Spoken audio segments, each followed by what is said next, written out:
As I'm sure you're all aware of by now, old code from 2017 for Team Fortress 2 and Global Offensive has been leaked. This is like a dev build, which means that with it, if you know what you're doing, you can look behind the scenes and really see how the game works. The worry is that people could use this knowledge to more easily develop cheats and exploits for the game, and those that are made could be more effective. The reason I've waited a few days before making this video is because there's a huge amount of confusion and misinformation about it going around.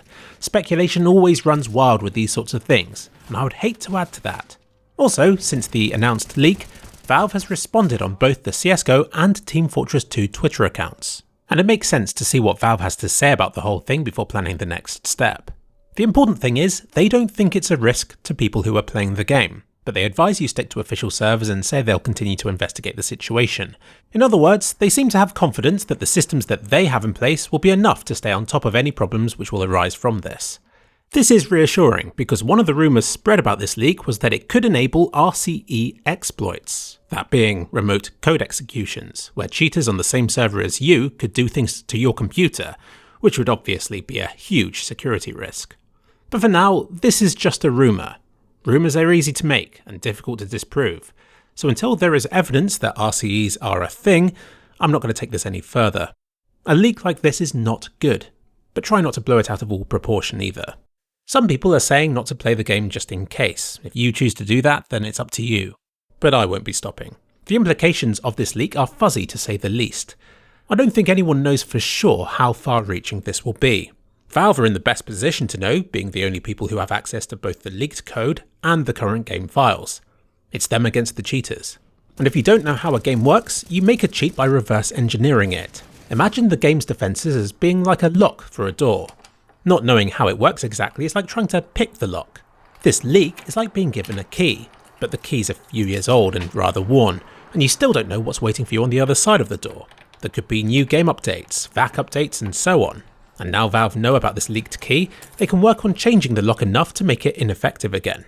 It's not like cheat makers were unable to exploit the game before the leak, it's just that having access to the code makes it easier and lowers the barrier of entry. Chances are it could lead to more cheats for a few months, but exactly for how long this goes on for and how bad it gets depends on how quickly Valve gets on top of things and how quickly they patch the underlying game. The potential of this leak will diminish as time goes on, and it's worth remembering that this leaked code has been around for years. So far, it sounds like it's remained within a small group, but if one of them was willing to leak it, who's to say they hadn't passed it on to the cheat makers already?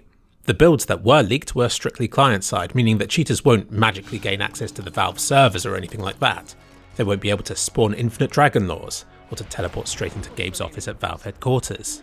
That being said, it will certainly help them to find new exploits. But at least now the leak has been made public, Valve know the threat and can take steps to minimise the impact it could have on the game. And those who exploit this code might even end up helping Valve directly. Valve offers financial rewards for discovered exploits. Some have made good money from this system. All Valve needs to do is to make it more lucrative for them to reveal the exploits than it is to sell them to others. And it takes away one of the main reasons for cheats to be a problem in the first place. If I was Valve, I'd see this as a great opportunity to start porting more chunks of the game over to Source 2.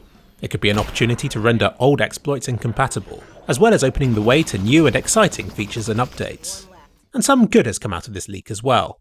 The biggest whiffer claims to have discovered what makes bots go rogue, shedding light on one of CSGO's greatest mysteries. And while this stuff is a few years old, it will give the community plenty of file names and unreleased content to speculate about. Not that it matters for Team Fortress 2, since they'll probably never get it. Poor Team Fortress 2.